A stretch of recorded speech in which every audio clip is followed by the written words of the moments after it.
بسم اللہ الرحمن الرحیم. جی میں علی اویس بانٹ بلڈنگ نیو پاکستان سے. آج ہم جس کتاب کے اوپر بات کریں گے اس کتاب کا نام ہے دی پاکستان پیراڈاکس بائی کرسٹوفی جیفرلاٹ. اس کتاب کے اندر جو جیفرلاٹ ہے وہ پاکستان کے حوالے سے, جیسا کہ نام سے ظاہر ہے, 3 پیراڈاکسز کی بات کرتا ہے. پہلا پیراڈاکس جس کے اوپر وہ بات کرتا ہے کہ پاکستان ایک فریجائل اسٹیٹ ہے لیکن ایک ایٹ دی سیم ٹائم یہ ایک ریزیلینٹ اسٹیٹ بھی ہے. دوسرا پیراڈاکس جس کے اوپر وہ بات کرتا ہے وہ یہ ہے کہ پاکستان میں ہمیشہ سے ایک ٹگ آف وار اور رفٹ ہے آٹوکریٹس کے درمیان اور ڈیموکریٹس کے درمیان. پھر تیسرا پیراڈاکس کے اوپر جیفرلاٹ بات کرتا ہے کہ پاکستان جو ہے وہ ایک آئیڈینٹی کرائسس سے بھی سفر کر رہا ہے کہ پاکستان مسلمانوں کی اسٹیٹ ہے یا پاکستان ایک اسلامک اسٹیٹ ہے.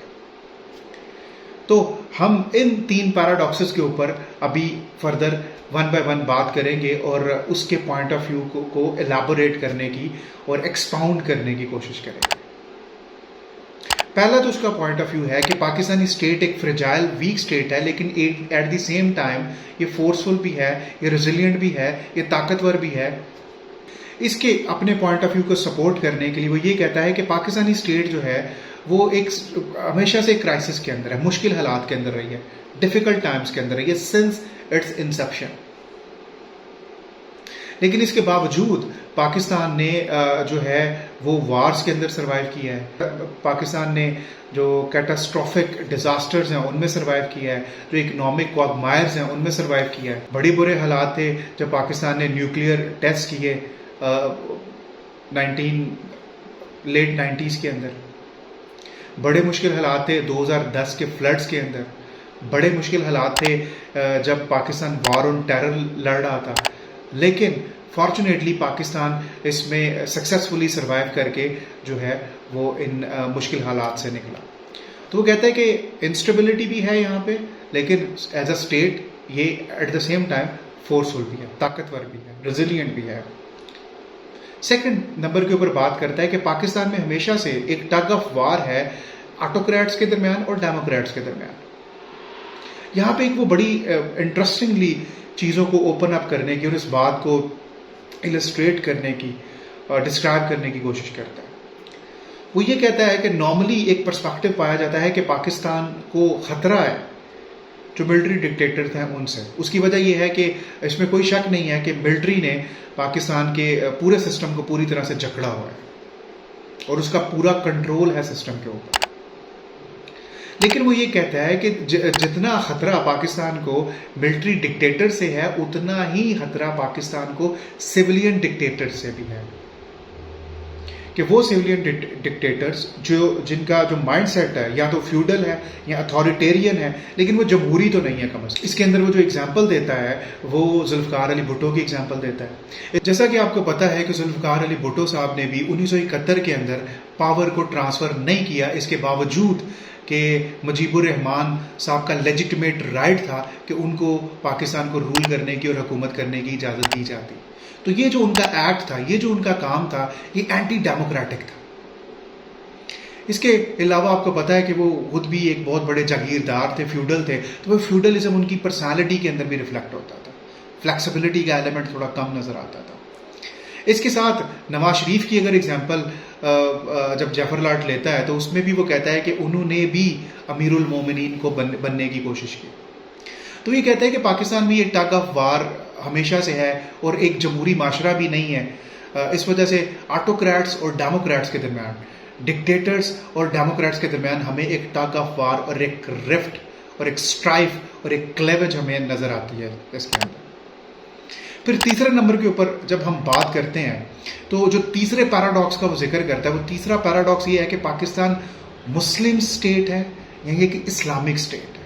یہ مسلمانوں کی اسٹیٹ ہے یا یہ ایک اسلامک اسٹیٹ ہے.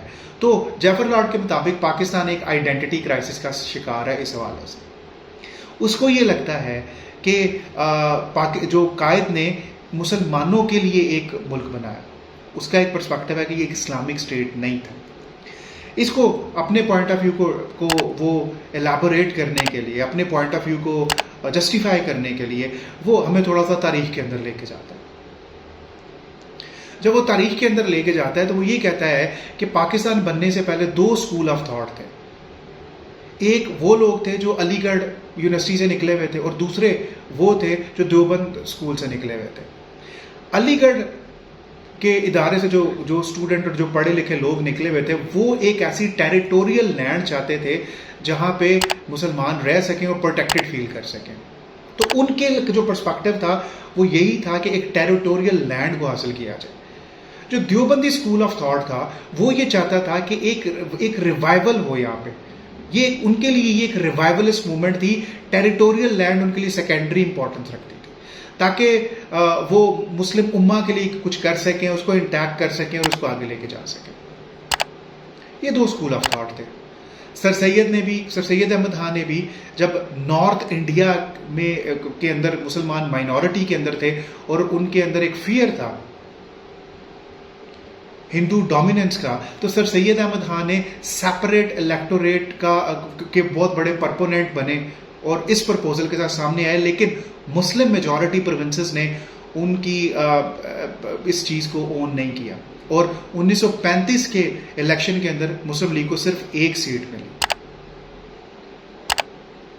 اور پھر جعفر لاٹ کے مطابق قائد اعظم جو ہیں انہوں نے مسلمانوں کو اسلام کے بینر کے نیچے اکٹھا کیا اور انہوں نے جو سلوگن چانٹ کیا 1 اسٹیٹ 1 ریلیجن اینڈ 1 لینگویج, اور انہوں نے کہا کہ ہم ایک ایسی اسٹیٹ بنائیں گے جس میں پروونشل اٹانومی ہوگی, صوبائی خود مختاری ہوگی.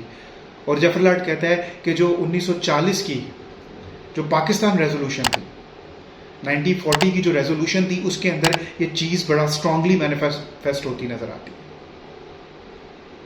تو وہ یہ کہتا ہے کہ یہ آئیڈینٹی کرائسس جو ہے کہ یہ مسلمانوں کی اسٹیٹ ہے یا یہ اسلامک اسٹیٹ ہے, یہ آئیڈینٹی کرائسس ابھی تک سسٹین کر رہا ہے, ابھی تک یہ آگے چلتا آ رہا ہے. اور وہ یہ کہتا ہے کہ یہ جو سلوگن تھا کہ 1 state 1 religion and 1 language, 1 language کی وجہ سے بعد میں ایک اسٹرائف اور ایک کنفلکٹ ڈیولپ ہوئی مہاجرس کے ساتھ, بلوچیز کے ساتھ, بنگالیز کے ساتھ. اور آپ لوگوں کے نالج میں ہے عائشہ جلال جو ہے ان کا بھی اس حوالے سے جب قائد نے بنگالی لینگویج کو قومی لینگویج ماننے سے انکار کر دیا تو ان کا اس حوالے سے قائد اعظم سے ایک ڈفرینس آف اوپینین ہے, ان کا ویو پوائنٹ اس سے ڈفرینٹ ہے. تو جو جعفر لاٹ ہے وہ ان 3 پیراڈاکسز کی ذکر کرتا ہے اور کہتا ہے کہ یہ ایک ایسی اسٹیٹ ہے جو ان تضادات کے ساتھ آگے چل رہی ہے. اور ڈیفینیٹلی وہ یہ سمجھتا ہے کہ اگر پاکستان نے آگے جانا ہے تو وہ ان تضادات سے نکلے گا, ان تضادات کو ریکنسائل کرے گا, پھر ہی وہ آگے جا سکتا ہے. اگر آپ اس طرح کی مزید انفارمیٹیو ویڈیوز کو دیکھنا چاہتے ہیں, آپ CSS, PMS اور کمپٹیشن کے ایگزامز کے حوالے سے جو امپورٹنٹ بکس ہیں ان کے ریویوز کو سننا چاہتے ہیں, اور آپ اس چینل کے اوپر نئے ہیں تو بلڈنگ نیو پاکستان کو ضرور سبسکرائب کریں. بہت شکریہ.